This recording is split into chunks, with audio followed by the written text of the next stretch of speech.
कारण polling booth पर सुबह से नजर आ रही कतारें।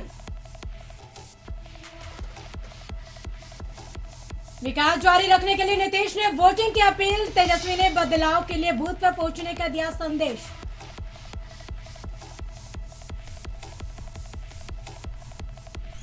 तीसरे चरण के मतदान को लेकर पीएम मोदी, गृह मंत्री अमित शाह ने किया ट्वीट। पोलिंग बूथ पर पहुंचने की अपील।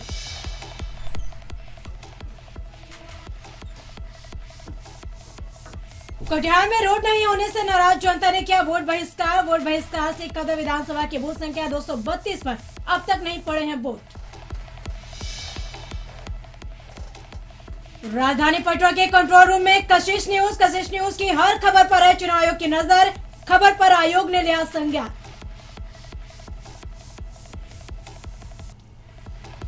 शाम 6 बजे से देखिए कशिश न्यूज पर एग्जिट पोल। किस सीट पर किसकी होगी जीत, किसकी होगी हार, रिजल्ट से पहले नतीजे।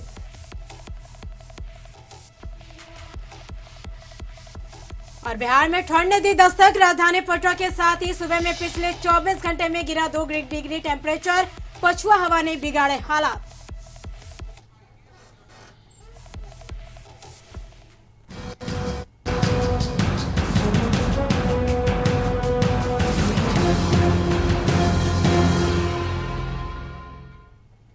नमस्कार, आप देख रहे हैं कशिश न्यूज। आपके साथ मैं हूं करिश्मा और हमारे साथ हमारे वरिष्ठ सहयोगी अशोक मिश्र भी हैं हमारे साथ स्टूडियो में मौजूद। साथ ही आपको बता दें कि हमारे खास मेहमान जो वरिष्ठ पत्रकार है सुकांत जी भी हमारे साथ इस वक्त स्टूडियो में मौजूद है। लेकिन उससे पहले हम एक बार 9 बजे तक के मतदान प्रतिशत है उस पर नजर डालें कि कितने प्रतिशत मतदान हुए हैं। तो सबसे पहले बात करेंगे 15 जिलों के 78 सीटों का 9 बजे तक का मतदान प्रतिशत, जिसमें 78 सीटों पर 9 बजे तक 7.62% मतदान हुआ।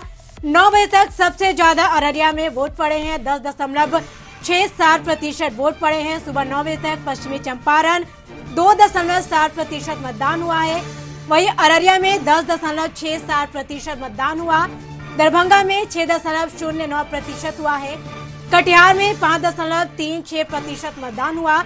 किशनगंज की बात कर ले तो 6.83% मतदान हुआ है। वहीं मधेपुरा में 5.65% मतदान हुआ। मधुबनी में 5.40% मतदान हुआ है। मुजफ्फरपुर में 7.25% मतदान हुआ। वहीं पश्चिम चंपारण में 7.73% मतदान हुआ। पूर्णिया में 6.44% मतदान हुआ। पूर्वी चंपारण की बात करें तो 9.18% मतदान हुआ। वहीं सहरसा में आपको बता दें कि समस्तीपुर की बात कर ले या फिर सीतामढ़ी की बात करें, अगर सहरसा की बात कर ले तो 9.26% मतदान हुआ। समस्तीपुर में 7.32% मतदान हुआ। वहीं सीतामढ़ी में 8.78% मतदान हुआ। सुपौल में 10.11% और वैशाली के 2 विधानसभा सीटों पर जो वोट पड़े हैं वो 10.28% मतदान हुआ। तो 9 बजे तक के मतदान प्रतिशत हम अपने दर्शकों के साथ साझा कर रहे थे। तो 15 जिलों के 78 सीटों पर मतदान लगातार जारी है और हमारे साथ आगे की तमाम बातचीत के लिए हमारे साथ वरिष्ठ सहयोगी अशोक मिश्र जी बने हुए हैं। धन्यवाद करिश्मा।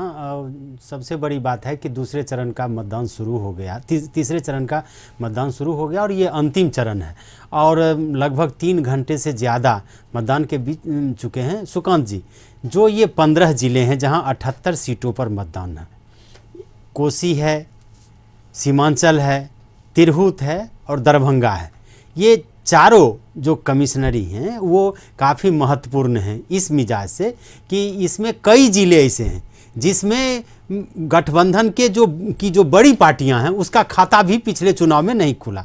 अगर पश्चिम चंपारण की हम बात कर लें, पूर्वी चंपारण की बात कर लें तो वहाँ 7-7 सीटें बीजेपी जीत जाती हैं। समस्तीपुर की बात करें तो 4 सीटें जदयू जीत जाती है, 1 सीट पर सिर्फ आरजेडी को जीत मिलती है। मधुबनी में कहिए तो बीजेपी का पिछले दफ़े खाता नहीं खुला। तो क्या लगता है आपको कि ये जो इस बार चूँकि एनडीए गठबंधन के साथ जदयू आई है और आरजेडी के एक सहयोगी, आप कह लीजिए कि जदयू उससे अलग हुई है लेकिन वामपंथी पार्टियां उसके साथ हुई है, क्या असर आपको लगता है कि इस चुनाव में देखने को मिलेगा?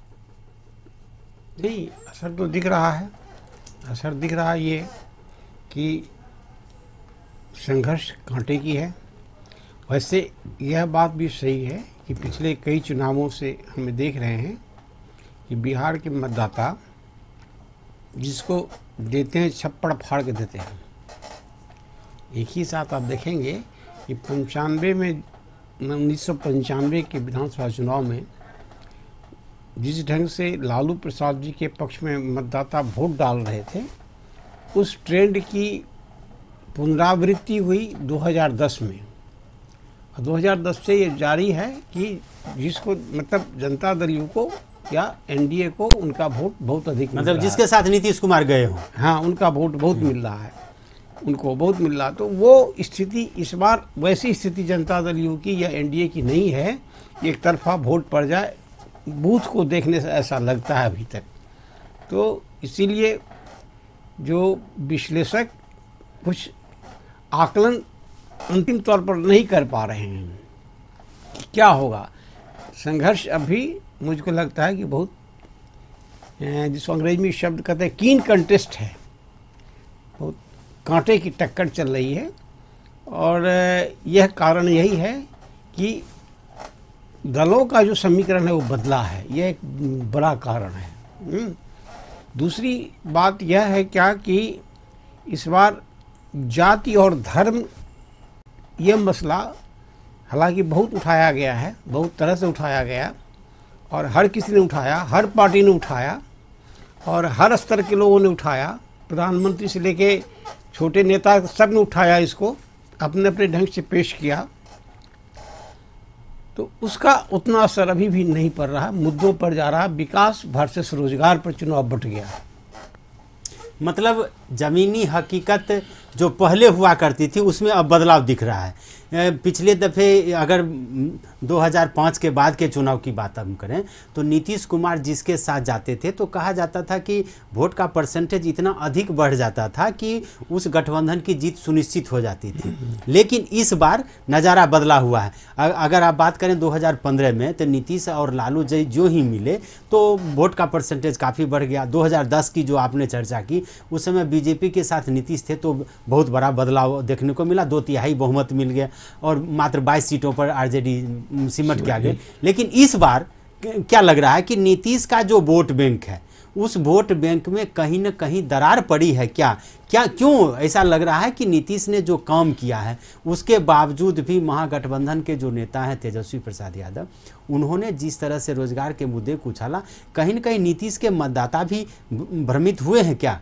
नहीं, इसको मैं भ्रमित होना मैं नहीं कहूँगा, मतदाता भ्रमित नहीं हुए। 2-3 तरह से इसको देखना होगा कि नीतीश कुमार के पास इस चुनाव में कोई ऐसा मसला नहीं था कि मतदाताओं को बहुत आकर्षित करते।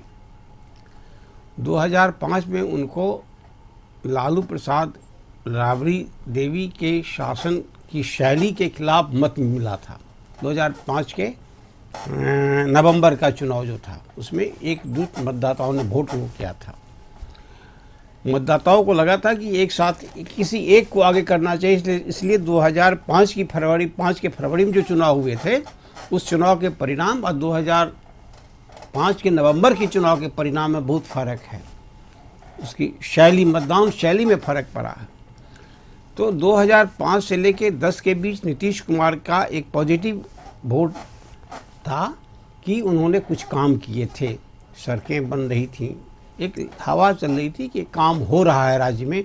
महिलाओं लड़कियों की शिक्षा पर वो ध्यान दे रहे थे, नारी सशक्तिकरण पर उन्होंने ध्यान दिया था, पंचायत और नगर निकाय में जो संवैधानिक जो आरक्षण थी, महिलाओं के लिए आरक्षण था, उसको उन्होंने बढ़ाया था। तो इसका एक सकारात्मक असर था। 2010 के बाद का चुनाव जो था वह 2015 का जो चुनाव हुआ वह उनका दो उसमें स्थिति थी। एक तो लालू प्रसाद के साथ तो पिछड़ा जो सामाजिक समूह है उनके साथ पूरा जुड़ गया था। शराबबंदी एक नया मसला था और भाजपा विरोधी उनका जो रुख था वह सामने था, तो उनके साथ उसको। लेकिन 2020 के चुनाव में नीतीश कुमार के पास ऐसा कोई मसला नहीं है जो उनके वोटर्स को बहुत आकर्षित कर सके, सिवा वही विकास वाला एक मसला है, जो विकास भी अपने आप में एक भेग टर्म है। आप देखेंगे इस चुनाव में, इस पोलिंग बूथ पर बहुत सारे मतदाता यह कह रहे हैं, पिछले चरण में भी देखा, पहले चरण में भी देखा, कि शिक्षा कहाँ है, स्वास्थ्य क्या है, रोजगार कहाँ है। तो अब मतदाता सवाल के साथ बूथ पर जा रहे हैं, उसका तो असर कहीं पड़ेगा ना। एक कारण ये हुआ। दूसरा कारण हुआ कि बिहार में वामपंथी आंदोलन का मूल आधार जो था अति पिछड़ा समाज और दलित समाज था, जो यह कह सकते हैं कि आर्थिक रूप से काफी पिछड़ा हुआ था। हाँ, जो बहुत पिछड़ा था, नहीं सामाजिक रूप से भी, आर्थिक ही नहीं कही सामाजिक रूप से भी। और इसका वामपंथी दल उसका लाभ उठाते थे या उससे उनको सपोर्ट मिलता था। लालू प्रसाद की राजनीति जब हुई तो उसमें वह उनका जो आधार टूटने लगा, और इस टूटे हुए जो जनाधार था उसको सही दिशा नीतीश जी के राज्य मिला। वह भी उनको नीतीश जी ने वोट उसका लिया जरूर, लेकिन उसका राजनीतिकरण नहीं कर सके वो, उसका आर्थिक तौर पर मजबूत नहीं कर सके वो। तो वह फिर वामपंथी दल जब महागठबंधन के साथ गए हैं तो उसका लाभ उनको मिल रहा है कुछ न कुछ। फिर हम इस पर चर्चा करेंगे, एक ब्रेक। बिल्कुल अशोक जी, तमाम ब्रेक के बाद भी लगातार जो बातों का सिलसिला है वो जारी रहेगा। फिलहाल यह वक्त हो चल रहा है छोटे से ब्रेक का। ब्रेक के बाद जल्द हाजिर होंगे। ब्रेक के बाद आपका स्वागत है। तो हम बात कर रहे थे 15 जिलों के 78 विधानसभा सीटों पर जिस तरह से लगातार जो मतदान है वो जारी है। फिलहाल हमारे साथ जदयू के नेता लव कुमार सिंह भी इस वक्त स्टूडियो में मौजूद है। सबसे पहले तो सर स्वागत है आपका कशिश न्यूज में। हम चाहेंगे अपने सहयोगी अशोक मिश्र जी से कि आप अपनी बातों को जारी रखें। धन्यवाद करिश्मा। सुकांत जी, हम लोग चर्चा कर रहे थे कि जो ये तीसरे और अंतिम चरण का चुनाव हो रहा है, ये चुनाव अगर कहिए तो अधिकांश जगह समाजवादियों का एक मुख्य जनाधार रहा है, और कांग्रेसी हुकूमत हो या कोई भी हुकूमत हो उसमें समाजवादियों ने बढ़ चढ़ के अपनी भूमिका अदा की है, और ख़ास करके चुनाव में भी इन्होंने जो वोट दिया है वो समाजवादियों के पक्ष में ही दिया है। क्या लगता है आपको कि इस बार का जो चुनाव है उसमें जो समाजवादी खेमा है वो एक तरह से दोनों गठबंधन में है? जदयू का भी जो जनाधार है वो समाजवादी है और वो बीजेपी के साथ है, आरजेडी का भी जो जनाधार है वो समाजवादी है, और उसके साथ समाजवादियों का एक और मजबूत खेमा जिसे आप वामपंथी दल कहते हैं वो उनके साथ शामिल है। क्या लगता है आपको कि इस चुनाव में जो पिछले 3 चुनाव की बात करें, खास करके विधानसभा चुनाव की, और 2019 के अगर लोकसभा चुनाव की बात करें, तो कहीं न कहीं आरजेडी को पिछले 3 चुनाव में झटका लगा है? अगर 2015 की सिर्फ बात छोड़ दें जिसमें आपने कही थी कि दोनों समाजवादी जब एक साथ हो गए, दोनों दलों का, लालू जी का और नीतीश जी की जो पार्टियां हैं एक ही विचारधारा से हैं और एक ही जो वोट बैंक है वो जो स्वाभाविक है उन दोनों का मिलन हो गया, तो फिर चुनाव परिणाम अप्रत्याशित एक तरह से हुआ। क्या लगता है इस बार के चुनाव में क्या देखने को मिलेगा आपको? विचारधारा के मामले में यदि आप कहते हैं तो समाजवादियों का जो कि विचारधारा की जो बात थी वह बहुत गौण हो गई है। जब डॉक्टर लोहिया ने नारा दिया कि संसोपा ने बांधी गांठ पिछड़ा पावे 100 में 60, तो उसमें सोशलिस्ट पार्टी की बहुत सारी नीतियाँ थी, बहुत सारे उनके विचार थे जो कार्यक्रम में रूप में उभर के आ रहे थे, और गैर कांग्रेसवाद का जोर था। तो हमको लगता है कि समाजवादियों ने बाद में और सब कार्यक्रम को तो दरकिनार कर दिया, लेकिन पिछड़ा को उन्होंने महत्व माना, और अंततः यह जो संघर्ष था ये जातिवादी रुझान का हो गया। तो ये जो आप राजद और जनता दल यू के आप बात करें समाजवादी की, तो ये समाजवादी से अधिक ये जातिवादी स्वरूप है इनका। उस आधार पर कहेंगे तो इस ढंग का जातीय आधार कभी वामपंथियों का नहीं रहा। अब बेहतर है, मतलब बेगूसराय इसका सबसे बेहतर उदाहरण है। लेकिन नेतृत्व भले ही आप कह सकते हैं कि ऊंची जातियां करें या समाज के अगले तबके के लोग, लेकिन वामपंथियों का जनाधार तो रहा है निचले तबकों में, जो आपने कहा कि चाहे वो आर्थिक रूप से पिछड़े हो या सामाजिक रूप से पिछड़े। हम इस पर चर्चा करेंगे। जरा लव जी से हम पूछ लेते हैं। लव जी, जो तीसरे चरण का मतदान हो रहा है इसमें कई जिले ऐसे हैं जिसमें पूरी तरह से आपका कब्जा है। कई जिले ऐसे हैं जिसमें बीजेपी का कब्जा है। 2015 की भी बात करें अगर हम तो आप अगर देखिए पूर्वी चंपारण और पश्चिम चंपारण की बात करिए तो पूरा का पूरा बीजेपी का कब्जा रहा है। समस्तीपुर की बात करिए तो 5 सीट में 1 सीट सिर्फ आरजेडी को मिली, 4 सीटें आपको मिली। अगर मधुबनी की बात कीजिए तो बीजेपी का वहाँ पे खाता नहीं खुला। तो क्या लगता है तीसरे चरण का जो मतदान हो रहा है यह क्या निर्णायक मतदान है, और इसमें आपको क्या लगता है कि कितनी उम्मीद है कि आपके पक्ष में ये वोट जा सकता है? देखिए अशोक जी, आज सुबह से ही महिलाओं की कतार आप देख रहे होंगे। पिछली बार भी, पहले बार की तुलना से मैं पिछली बार भी बोल रहा था, महिलाओं के प्रतिशत बढ़ा है।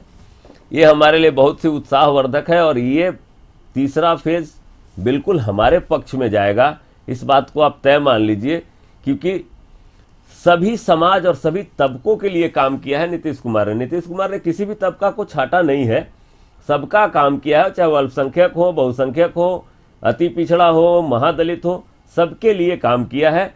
और जब महिलाओं को जो सम्मान दिया है वो दिख रहा है, बूथों पर महिलाएं निकली हैं और पूरे सम्मान के साथ निकली हैं और हमको भरपूर समर्थन दे रही हैं, इसमें कहीं से कोई दो मत नहीं है। लेकिन जो रिपोर्ट हमारी आ रही है, जो बूथ पर महिलाएं मतदान करने के लिए पहुंची हैं, तो वो भी पहली दफ़ा सवाल कर रही हैं कि विकास में शिक्षा कहाँ है, स्वास्थ्य कहाँ है। वो भी कह रही हैं कि रोजगार हमको चाहिए। और सबसे बड़ी बात है कि रोजगार को लेकर के महिलाएं एग्रेसिव हैं कि हम, खास करके लॉकडाउन के बाद जो उनको परेशानी झेलनी पड़ रही है कि जो उनके बच्चे बाहर थे वो लौट करके वापस आ गए और अभी बेरोजगारी का दंश झेल रहे हैं। आपको लगता है कि महिलाओं की जो ये आवाज़ है, महिलाओं ने जिस तरह से बेरोजगारी को लेकर के अपनी प्रतिक्रिया दी है, तो इसका असर नहीं पड़ेगा क्या? 2015 की तरह आपको लाभ मिलेगा क्या? बिल्कुल हमें लाभ मिलेगा। महिलाओं को पहली बार, मैंने तो कहा कि घर से बाहर निकालने का काम नीतीश कुमार ने किया, रोजगार देने का काम किया, वार्ड कमिश्नर तक को जो हिस्सेदारी थी पंचायती राज में उसमें दिया, तो वो उसमें किसी को सचिव बनाया, मनरेगा में महिलाएं काम की, आपको ऊंचे से ऊंचे पदों पर निकली। स्किल डेवलपमेंट के माध्यम से उन्होंने महिलाओं को, लड़कियों को प्रशिक्षित किया, साइकिल देकर लड़कियों को प्रोत्साहित किया। आज बच्चियों की संख्या, आप मैट्रिक का एग्जाम देख लीजिए, इंटर का एग्जाम देख लीजिए, लड़कों से ज़्यादा है। वो ज़्यादा जागरूक हुई है, ज़्यादा पढ़ी है। ठीक है, रोजगार के साधन हम मुहैया कराए हैं और इस बार जब सरकार बनेगी तो भरपूर इसी पर ध्यान दिया जाएगा। और 19 लाख लोगों को रोजगार की जो बात कही गई है, हम लोग उससे भी बढ़कर रोजगार देंगे और रोजगार देने के कोशिश में है। प्रोसेस पूरा तैयार है। अभी तक तो बिहार को सुधारा जा रहा था, पटरी पे लाया जा रहा था। इतना बिगड़ा हुआ बिहार को जो रेंग रहा था उसको आज दौड़ाया गया है और आगे और विकास होगा उत्तरोत्तर। लेकिन आपको नहीं लगता है कि इस विकास पर रोजगार इस बार भारी पड़ गया है? महिलाओं ने जो जिस तरह से प्रतिक्रिया दी है, और हर एक वर्ग की, चाहे वो छात्र हों, युवा हों या जो ग्रामीण गरीब हैं, उन सबों ने जिस तरह से एक स्वर से बेरोजगारी की बात की है, लगता है कि कहीं न कहीं इसका नुकसान आपको झेलना पड़ सकता है? नहीं, ऐसा नहीं है। देखिए, नीतीश कुमार जी ने ही लोगों को जुबान दी है। उन बेजुबानों को जुबान देने का काम नीतीश कुमार ने किया है, जो बेजुबान कहे जाते थे। ठीक है, अपनी बात रखे हैं तो मैं आपको एक दावे के साथ कह सकता हूं कि महिलाओं का आशीर्वाद, पुरुषों का आशीर्वाद फिर से नीतीश कुमार को मिलेगा और हमारी सरकार पूर्ण बहुमत के साथ बनेगी। और इस बार हम लोगों ने खाका तैयार किया है। आपने देखा होगा 7 निश्चय पार्ट 2 में पहला है स्किल डेवलपमेंट, और हम उसी पर, रोजगार पर ही फोकस किए हैं। सुकांत जी, इनका जो दावा है और अभी जो हम लोगों ने तस्वीर देखी है, क्या लगता है कितना वो सही हो सकता है? दावा करने से किसी को कोई रोक सकता है? दावा करने से आप रोक नहीं सकते हैं ना। लेकिन जब महिलाएं स्वास्थ्य की बात करती हैं, और अभी तो कोरोना का दौर है, ये बता दें किसी अफसर, किसी अधिकारी, किसी एमएलए ने कभी सरकारी अस्पताल में इलाज कराया हो? एम्स को छोड़ के किसी ने इलाज करवाया हो? तो आपकी स्वास्थ्य सुविधा इतनी बेहतर है कि हम अपने अस्पताल में नहीं जा सकते हैं। आपका की शिक्षा व्यवस्था इतनी बेहतर हो गई है कि हम अपने बच्चों को यहाँ पढ़ा नहीं सकते हैं। तो जब नीतीश कुमार के कोई विधायक अपने बच्चों को नहीं पढ़ा सकते हैं, अपने घर के लोगों की स्वास्थ्य सुविधा इस राज्य में नहीं दिलवा सकते हैं तो कैसा है ये सोचा जा सकता है। सुकांत जी, एक सवाल फिर हम लव जी से भी पूछेंगे कि ये जो इलाका है, खास करके सीमांचल का जो इलाका है, वो सीमांचल का इलाका अल्पसंख्यक बहुल इलाका है जी। और 2005 के बाद की बात करें तो जब भी चुनाव हुए कि अगर 2014 के लोकसभा की अगर बात छोड़ दें, उसमें भी पूर्णिया से अगर जदयू के सांसद जीते ही 2 सीटों के पर जदयू की जीत हुई थी, एक पूर्णिया भी सीट थी। इस बार जो सीमांचल का इलाका है वहाँ क्या लगता है कि वो जो पुरानी परिस्थितियां हैं, जो पुरानी परंपरा हैं, वो कायम रहेगी? इस बार ओवैसी ने भी दस्तक दी है, पिछले उपचुनाव में ओवैसी को 1 सीट भी आई है, लेकिन इस बार महागठबंधन में कांग्रेस आरजेडी दोनों है, फिर वामपंथी दल हो गए हैं। तो वैसी परिस्थिति में सीमांचल ने जो पुराना रिकॉर्ड बना के रखा है उसको बरकरार रखेगा क्या, कि उसमें लगता है कि इस बार कहीं कुछ फेरबदल होने की संभावना है? कुछ तो फेरबदल होगा ही। देखिए, ओवैसी की सीट बढ़े या न बढ़े, मैं उनके गठबंधन की, लेकिन वो वोट तो बहुत काटेंगे, इसमें दो राय नहीं है। और उसको फिर पुराने ढर्रे पर ले जाने की कोशिश हुई, और वो कोशिश हर स्तर से हुई। जो मैं कह रहा था, जब आप मंच से जय श्री राम का नारा लगाते हैं, जब कोई कहता है कि प्रधानमंत्री गुजरात दंगा के मुख्यमंत्री के तौर पर बात करते हैं, तो वो कोशिश तो हो रही है। अब वो कोशिश कितना सफल होती है यह भी देखना है, लेकिन कोशिश तो धर्म के नाम पर उस इलाके को बांटने की फिर से नए सिरे से कोशिश हुई। लेकिन एक गठबंधन में ही रह करके बीजेपी और जदयू दोनों की अलग राह थी। पिछले लोकसभा चुनाव की बात करें तो जोगी को यहाँ आने में परहेज किया गया, उनको एक तरह से रोका गया। इस विधानसभा चुनाव में अगर बात करें तो कटिहार में जोगी कहते हैं कि हमारी सरकार ने और नरेंद्र मोदी ने सीएए लागू किया और हम घुसपैठियों को निकाल भगाएंगे। किशनगंज की सभा में नीतीश कहते हैं कि कौन माय का लाल पैदा लिया है जो आपको भगाएगा। तो आपको लगता है कि ये एक तो बीजेपी चाह रही है कि हिंदुत्व उभरे, अब तो चुनाव चूंकि अंतिम चरण में है इसलिए हम लोग इस पर बात कर रहे हैं कि बीजेपी चाहती थी कि वहाँ हिंदू मुस्लिम हो, और नीतीश चाहते हैं कि जो उनका जनाधार अल्पसंख्यकों में भी है वह उनसे टूटे नहीं। तो वैसी परिस्थिति में जो ये दोनों नेताओं के अलग अलग बयान थे और नीतीश ने कहा है कि यह मेरा अंतिम चुनाव है, इसका असर भी दिखेगा क्या?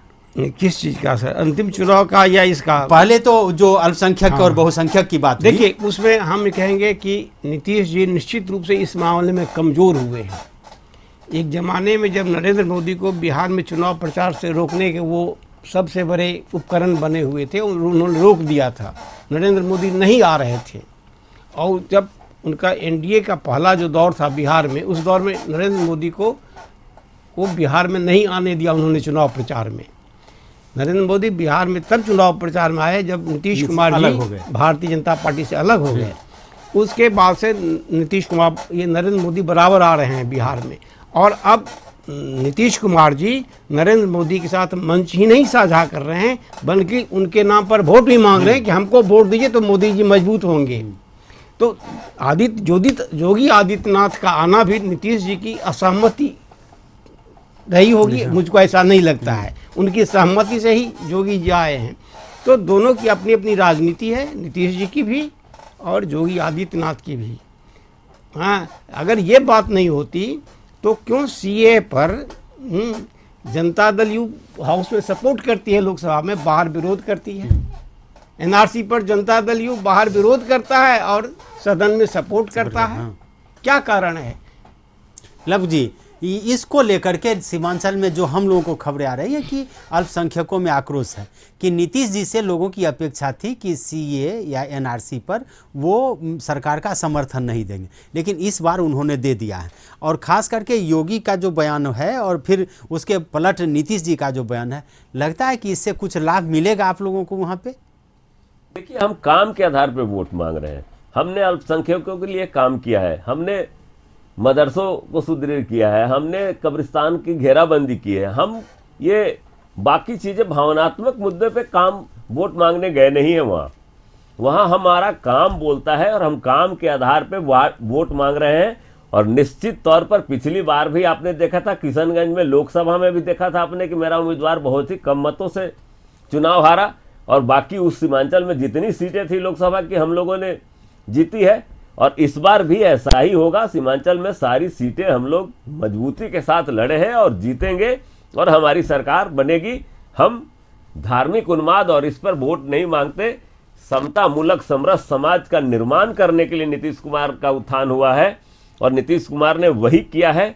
और आज तक जिस तबका को सब लोगों ने ठगा है, नीतीश कुमार ने काम करके दिखाया है। उनके कब्रिस्तानों की घेराबंदी की है, मदरसों में शिक्षकों की व्यवस्था की है, अल्पसंख्यकों को छात्रवृत्ति की व्यवस्था की है, तब जाकर हम वोट मांगे। लेकिन आप कहते हैं हम भावनात्मक मतलब क्या कहते हैं, भावना पर चुनाव नहीं जीतते हैं। नीतीश जी ने जो अपील की है कि ये मेरा अंतिम चुनाव है और अंत भला तो सब भला, ये क्या है? ये तो भावना को उभारने की ही है ना कि भाई किसी तरह इस बार आप हमको हमारी नैया को आप पार लगा दीजिए। देखिए, नीतीश कुमार एक आदर्श पुरुष है। नीतीश कुमार सत्ता लोलुप नहीं है। बिहार को जरूरत है नीतीश कुमार की और नीतीश कुमार ही एक ऐसा व्यक्ति है जो एक कह सकता था कि मैं छोड़ दूंगा, लेकिन हम लोग बिहारी छोड़ेंगे नहीं। अभी हम लोग को उनसे बहुत काम लेना है और हमारी पार्टी ने क्लियर किया है।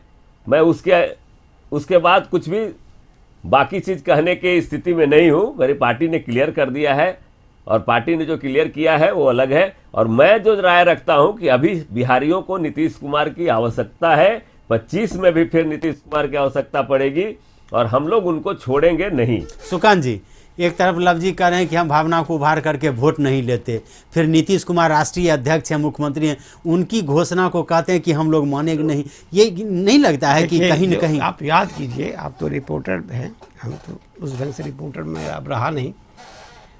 2014 के लोकसभा संसदीय चुनाव में जब नीतीश कुमार जी की पार्टी की पराजय हो गई और 2 सीट पर यह पार्टी सिमट गई थी, तो नीतीश कुमार ने इस्तीफा दे दिया।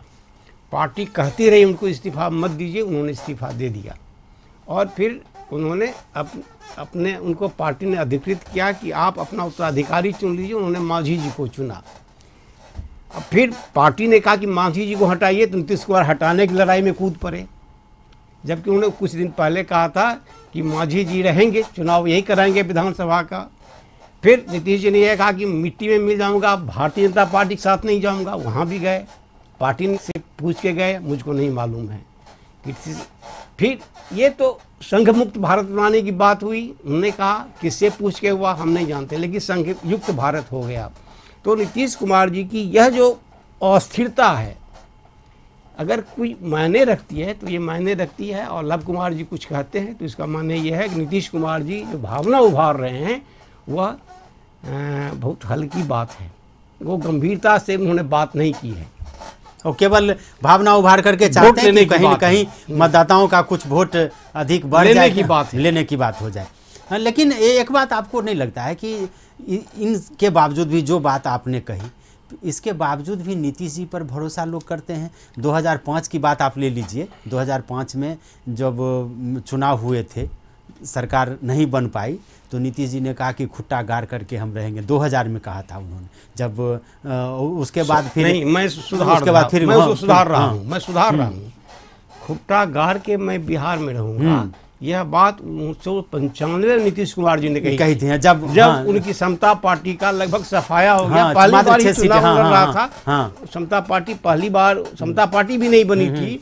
उन दिनों जनता दल जौ था और जौ चुनाव लड़ रहा था। नीतीश कुमार जी मुख्यमंत्री के उम्मीदवार थे और जब 7 सीट जीत के आई थी जनता दल जौ, जिसमें 1 सीट हरनौत की भी थी नीतीश कुमार जी की, तो वो उन्होंने घोषणा की थी कि मैं बिहार में ही रहूंगा, खुट्टा गाड़ के रहूंगा। लेकिन फिर वो चले गए, केंद्र में मंत्री बन गए। केंद्र में मंत्री नहीं बने, लोकसभा में मेंबरी थे, उनकी मेंबरी थी, उस मेंबरी को उन्हें बचाया, विधानसभा इस्तीफा कर दिया। 2000 ईस्वी में जब वो मुख्यमंत्री बने थे 7 दिनों के लिए, तब भी वो फिर चले गए लोकसभा में और केंद्रीय मंत्री बन गए थे। तो ये उस समय का है, इसलिए खुट्टा गाड़ के वो तभी रहे हैं जब उनको सत्ता रही है यहाँ।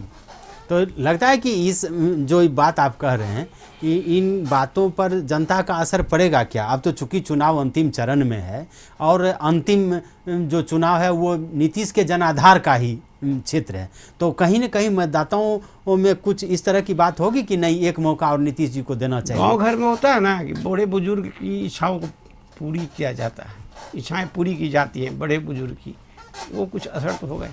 लव कुमार जी, एक बात और आपसे कहेंगे कि इस चुनाव में महिलाएं हैं भारी संख्या में, उम्मीदवार के रूप में भी महिलाएं हैं, चर्चित महिलाएं हैं, जो कभी आपके दल में हुआ करती थी, आज वो सारी की सारी महिलाएं महागठबंधन में हैं। शरद यादव की बेटी की अगर बात करें, जो बिहारीगंज से चुनाव लड़ रही हैं, शरद जी आपके पार्टी के राष्ट्रीय अध्यक्ष हुआ करते थे। लवली आनंद पिछले चुनाव तक में आपके गठबंधन एनडीए के साथ थी। वो रितु जायसवाल जिसको टिकट दिया है आरजेडी ने वहाँ परिहार से, तो वो जदयू की जदयू में वो आपके साथ थी। आपको लगता है कि कहीं न रेणु कुशवाहा वो आपके साथ थी, तो जितनी भी महिलाएं हैं, जो बड़ा चेहरा आप कह सकते हैं कि इस चुनाव में चुनाव मैदान में खड़ी, वो कभी न कभी आपके साथ थी, आज वो आपके खिलाफ हैं। इसका असर भी महिलाओं पर पड़ेगा क्या? मुझे तो नहीं लगता कि इसका असर पड़ेगा। महिलाओं को काम के आधार पर नीतीश कुमार ने अपनी तरफ किया है। जीविका समूह आज क्या आप समझ सकते हैं, गांव गांव में महिलाएं समृद्ध हुई हैं। वो किसी दूसरे चेहरे के बात ही नहीं करती हैं। यहाँ सीधे सीधे नीतीश कुमार का प्रश्न है।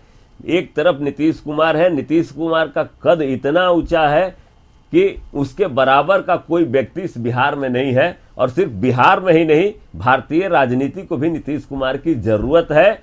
नीतीश कुमार का ही मॉडल को, चाहे वो हर घर नल का जल हो, साइकिल योजना हो, छात्रवृत्ति योजना हो, पूरे देश ने उसको अधिकृत किया है। और जहां तक जिन जिन महिलाओं का नाम मैं व्यक्तिगत नाम नहीं लेना चाहता, नीतीश कुमार ने जिसको सिखाया हमने चलना संभल संभल के, चलते हैं हमसे तेवर बदल बदल के वाली स्थिति है। आप निश्चिंत होकर रहिए, उसका कोई प्रभाव जनता पे नहीं पड़ता है। जनता एक चेहरा देखती है, उस चेहरे का नाम है नीतीश कुमार, और नीतीश कुमार के नाम पर वोट पड़ेगा। और महिलाएं, तो जो महिलाएं सम्मान की भूखी थी, जो महिला सिर्फ खाना बनाने की वस्तु हुआ करती थी, घर के पर्दे में रहने की वस्तु हुआ करती थी, उसको नीतीश कुमार ने बाहर प्लेटफॉर्म दिया है। वो आज सम्मान के साथ बाहर बैठती है, आपसे भी बहस करती है, हमसे भी बहस करती है, समाज का भी काम करती है, जो कभी घर की शोभा बढ़ाने की वस्तु हुआ करती थी। सुकांत जी, जिस तरह का ये दावा कर रहे हैं, और एक बात और कहेंगे कि ये जो महिलाएं हैं वो तो हैं ही, एक ऐसी भी हैं, अब दिनेश सिंह को 2 दिन पहले निलंबित किया गया। दिनेश सिंह की बेटी लड़ रही हैं लोजपा से चुनाव, कोमल, तो जो पार्टी को बाय बाय करके चले गए वो तो ठीक है, वो एक तरह से कह सकते हैं कि विचारधारा नहीं मिला या टिकट हमको नहीं मिला तो हम चले गए। लेकिन पार्टी में रहते हुए एक ही परिवार की दूसरी सदस्य जाती है नीतीश के खिलाफ, और उसकी माँ, उसके पिताजी उसके समर्थन में वोट मांगते। लगता है कि कहीं न कहीं महिलाओं की जो आकांक्षा थी, जो उनकी इच्छा थी, उसकी पूर्ति भी नीतीश नहीं कर पाए, या कहीं न कहीं महिलाओं में इतनी चेतना शक्ति जगी को नीतीश को ही चुनौती दे रहे हैं। देखिए, इसके पीछे दूसरी बात, उसको व्यापक परिप्रेक्ष्य थोड़ा देखिए कि नीतीश कुमार जी ने महिला को सशक्त बनाने की कोशिश की। बहुत उनकी भूमिका बहुत बड़ी है, खास के महिलाओं को जॉब रिजर्वेशन देने में, महिलाओं को स्कूली शिक्षा देने में, महिला को कॉलेज महिलाएं जाए पढ़ने के लिए, ये प्रेरित करने में नीतीश कुमार जी की बड़ी भूमिका रही। पंचायत और स्थानीय निकाय में महिलाओं का प्रतिशत उन्होंने 33% से बढ़ा के 50 कर दिया, यह बड़ी बात हुई। लेकिन विधानसभा चुनाव में कितनी महिलाएं उम्मीदवार इनकी हैं, ये पूछ लीजिए इनसे आप।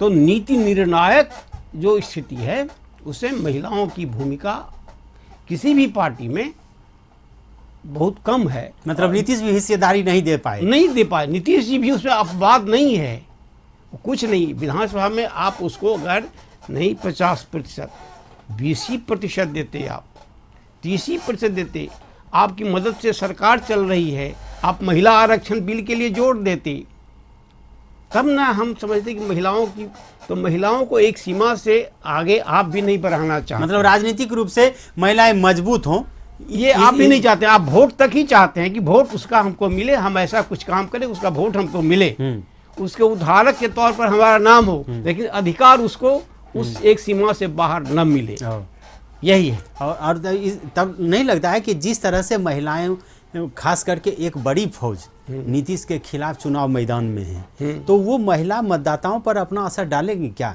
देखिए असर इसी यही ना, आपने सशक्त उसको एक सीमा तक बनाया, तभी ना आज वो आपके मुद्दे को छोड़ के दूसरे मुद्दे की ओर जा रही है। उसके सामने विकास भी एक मुद्दा है, लेकिन वह एक मुद्दा है, उससे बड़ा मुद्दा रोजगार आज बन गया है, उसके सामने स्वास्थ्य भी अब मुद्दा बन गया है, उसके सामने शिक्षा भी मुद्दा बन गया है।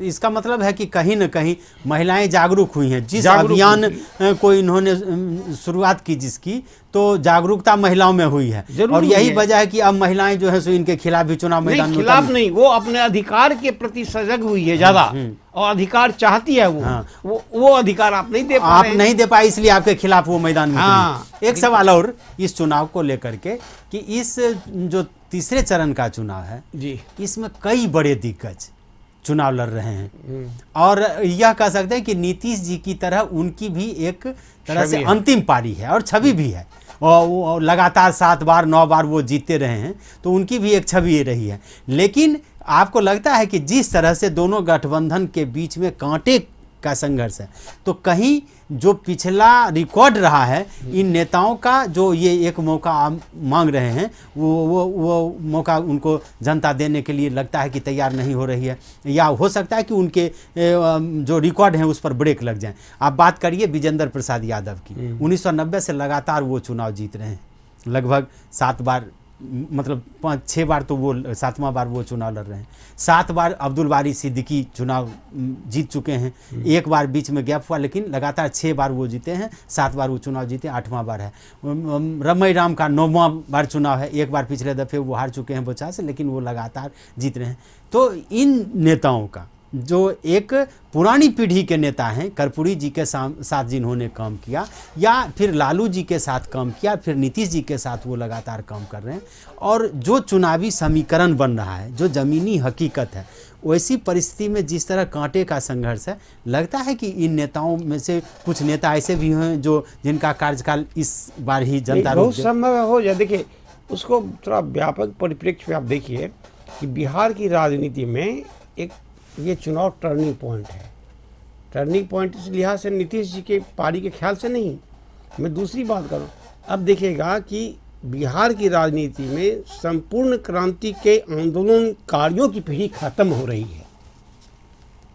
लालू प्रसाद जी जेल में हैं, वो चुनाव से अब वंचित हैं, रामविलास जी चले गए, नीतीश कुमार जी बचे हुए हैं, तो नई पीढ़ी मैदान में आ गई है और वो अपना जलवा दिखा रही है। वो तेजस्वी यादव हों, चिराग हों, कन्हैया कुमार हों, तो नई पीढ़ी अपना जलवा दिखा रही है, और नई पीढ़ी जब जलवा दिखा रही है तो इसका असर तो मैदानों में भी होगा, चुनाव क्षेत्रों में भी तो होगा। जाति अपनी जगह है, सामाजिक समीकरण अपनी जगह हैं, आपके मुद्दे अपनी जगह हैं, लेकिन एक बहुत बड़ी मतदाताओं की फौज है जो बदलाव चाहती है सब जगह। उसमें कुछ महिलाएं भी हैं, उसमें पुरुष भी हैं, उसमें नौजवान भी हैं, बुजुर्ग भी हैं, बुजुर्ग मतलब 50 साल तक के हैं, तो वह फौज बदलाव चाहती है। तो बहुत संभव है कि बहुत सारे लोग चले जाएं। फिर देखिए, बहुत आप आवरण बहुत दिनों तक किसी चीज़ पर नहीं दे सकते हैं। नीतीश जी के राज्य भ्रष्टाचार हुआ है, ये तो आज के अखबारों में खबर है, बिल्कुल दवा घोटाला की, बिल्कुल पीएमसीएच के जो अधीक्षक दवा घोटाला की खबर है, जिसको कि दवा घोटाला से सरकार अब तक इनकार करती रही कि कुछ घोटाला हुआ ही नहीं, लेकिन वो तो साबित कर दिया घोटाला है। और वह उस आदमी के खिलाफ है जिस पर मांझी ने मुख्यमंत्री रहते हुए कार्रवाई की थी, और नीतीश जी की सरकार ने आके कार्रवाई वापस कर दी। तो बहुत सारी चीजें धीरे धीरे खुलती हैं, आवरण बहुत लंबा नहीं रहता है, लेकिन मूल बात यह है कि बिहार की नई पीढ़ी अब चुनाव मैदान में है, राजनीति में है, और उसके ढंग से राजनीति अब चलेगी। भले कुछ दिन उसमें देर लगे, लेकिन वो शुरुआत हो गई इस चुनाव से। लव कुमार जी, जिन चेहरों का नाम हमने लिया वो ईमानदारी के एक तरह से आज की राजनीति में शुचिता की राजनीति के प्रतीक माने जाते हैं। आप विजेंद्र प्रसाद यादव की लीजिए, आलमनगर से नरेंद्र नारायण यादव जी चुनाव जीत रहे हैं, लड़ रहे हैं, वो उनकी बात लीजिए, आप अब्दुल बारी सिद्दीकी की ही बात लीजिए। तो ये लोग एक ऐसे चेहरे हैं कि जिनके दामन पर अभी तक दाग नहीं दिखा है। और ऐसे चेहरों को अगर जनता समर्थन नहीं देती है तो क्या लगता है कि आगे की जो राजनीति होगी वो क्या होगी? और आप लोगों ने जिस तरह से सामाजिक समीकरण बनाया है, पिछले जो समीकरण आ रहे हैं उसमें लगता है कि कहीं न कहीं वो समीकरण अब टूटने के कगार पर है। देखिए, बदलाव तो एक स्वतः प्रक्रिया है, इससे इनकार नहीं किया जा सकता। लेकिन जहां तक कह रहे हैं कि उनको समर्थन नहीं मिल रहा है, विजेंद्र प्रसाद यादव एक तरफा चुनाव जीतेंगे, नरेंद्र नारायण यादव भी एक तरफा चुनाव जीतेंगे, इसमें कहीं कोई दो मत नहीं है। एक उम्र सीमा जरूर होती है। माननीय नीतीश कुमार जी ने जो उदाहरण पेश किया है, ठीक है, पता नहीं हम लोगों को तो लगा हम लोग छोड़ेंगे नहीं उनको, लेकिन राजनीति में ऐसा बहुत ही कम उदाहरण मिलता है। और हमारे यहाँ हमारे नेता ने जो एक मुकाम हासिल किया है और जो एक प्लेटफॉर्म तैयार किया है, ठीक है, अब एज अगर विजेंद्र यादव जी का 80-85 हो जाएगा तो चुनाव लड़ने की स्थिति में नहीं रहेंगे, लेकिन इस बार चुनाव लड़ रहे हैं तो निश्चित तौर पे चुनाव भी जीत रहे हैं और उनके प्रभाव से अगल बगल के सीटों पर भी हमारा प्रभाव पड़ता है और सुचिता की राजनीति खत्म हो जाएगी ऐसी बात नहीं है। नए पीढ़ी में भी अच्छे लोग आएंगे और उनका भी गुणगान हम लोग करेंगे। कभी थोड़ा उथल पुथल होता है और सुचिता की राजनीति रहेगी और आने वाले समय में सुचिता की ही राजनीति रहेगी। ऐसा प्लेटफॉर्म नीतीश कुमार ने तैयार किया है कि उन्होंने किसी को बचाया नहीं है और किसी को फंसाया नहीं है। क्या लव कुमार जी, थोड़ा यहाँ पे रोकना चाहेंगे आपको, फिलहाल थोड़े खबरों पे नजर डाल लेते हैं। तो बात करेंगे बिहार विधानसभा चुनाव के तीसरे और अंतिम चरण का मतदान लगातार जारी है। अंतिम चरण में 15 जिलों की 78 विधानसभा क्षेत्रों के मतदाता मतदान कर रहे हैं। वही 78 विधानसभा क्षेत्रों से कुल 1204 उम्मीदवार अपनी किस्मत आजमा रहे हैं। और दरभंगा में वोट डालने के बाद प्लूरल्स पार्टी की संस्थापक पुष्पम प्रिया चौधरी ने मीडिया से बातचीत में कहा कि हम ही जीतेंगे, हम ही सरकार बनाएंगे, गठबंधन का कोई सवाल नहीं।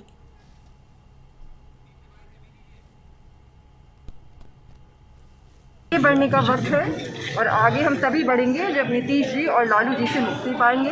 यही सोच के वोट किया है। लेकिन नीतीश जी ने कहा कि ये मेरा अंतिम चुनाव है। हाँ, मैंने सुन लिया। चुनाव तो वैसे भी उन्होंने लड़ा ही नहीं है विधायक का, तो अंतिम चुनाव का क्या मतलब है। और जहाँ तक एज ए मुख्यमंत्री उम्मीदवार वो कहना चाहते हैं अंतिम चुनाव है, तो ये चुनाव भी नहीं होना चाहिए था। 15 साल तो हमने उन्हें दिए हैं, पर अब सम्मान के साथ रिटायरमेंट ले लेनी चाहिए थी। आप भी चुनाव आप अपने लिए क्या देख रही हैं इस चुनाव में? मैं अपने लिए वही देख रही हूँ जो मैं बिहार के लिए देख रही हूँ। मैं यहाँ पे आई हूँ बिहार को आगे लेके जाने के लिए, और बिहार में जो हालत है वो बहुत ही ख़राब है, तो अब आगे बढ़ने का वक्त है। आपने अपना जो रोड मैप या प्लान रखा है, आपको लगता है कि आपको उसमें जनता का समर्थन इस बार मिल रहा है, या फिर आपके लिए ये ट्रायल है, आप आगे भी लड़ेंगे? आगे भी लड़ेंगे, जरूर आगे भी लड़ेंगे, लेकिन हाँ, मुझे जनता का समर्थन मिल रहा है। इस चुनाव में जीतेंगे। कितना सीट आप लाएंगे इस चुनाव में, जितने भी अपने कैंडिडेट बता रहे हैं? क्या एक्सपेक्टेशन है, कितने कुछ तो होंगे ना? ये जो भविष्यवाणी करने वाली चीज़ है वो मुझे पसंद नहीं है। वो तो जिस दिन रिजल्ट आएगा उस दिन पता चल जाएगा, लेकिन टारगेट ये है कि ज़्यादा से ज़्यादा सीटों पर हम। फिलहाल अशोक जी, यहाँ वक्त हो चला है छोटे से ब्रेक का। ब्रेक के बाद चर्चाएं लगातार जारी है। आप बने रहिए कशिश न्यूज के साथ, जल्द हाजिर होंगे।